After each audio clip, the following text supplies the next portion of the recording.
Donc, je suis Isabelle Claret-Lemarchand. J'ai repris la librairie francophone La Page à Londres depuis une quinzaine d'années. C'est une librairie qui vend que du livre français depuis 1978, date à laquelle elle a été établie.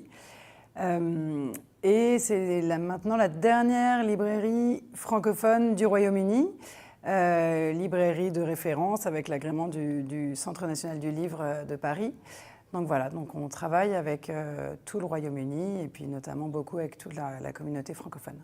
Alors, le projet L'Europe des libraires indépendants, qu'on a pu porter à la ILF, a été vraiment intéressant à mettre en place dans la librairie. Tout d'abord parce que ça nous a permis d'avoir une sélection d'une bibliographie en fait, sur différents thèmes qu'on n'avait pas l'habitude forcément d'utiliser à la librairie, de commander et de recommander.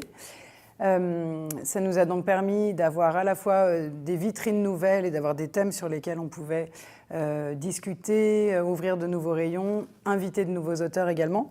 Donc en tout ça, ça a été quelque chose d'assez novateur et puis ça nous a permis d'appartenir à un réseau européen qu'on a de toute façon un peu par essence, mais en fait, soudain, ça nous a aussi permis d'avoir des liens avec les libraires d'Europe, ce qui était particulièrement essentiel à l'heure où le Royaume-Uni quittait l'Union européenne. En fait, ça prenait vraiment un sens tout à fait différent.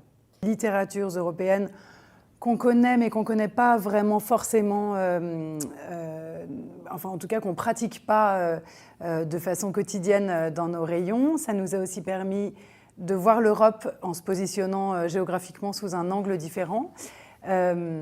Toujours avec un regard de libraire et par le biais de la littérature. Donc ça, c'était vraiment intéressant.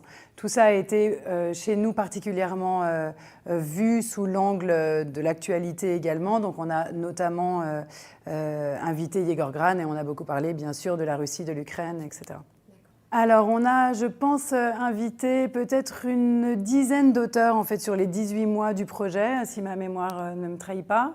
Nous, ce qu'on a décidé de faire à Londres, c'est que pendant ces 18 mois, tous les événements qu'on faisait, on les rapprochait de ce projet européen. Donc, on les estampillait un peu avec ce projet européen.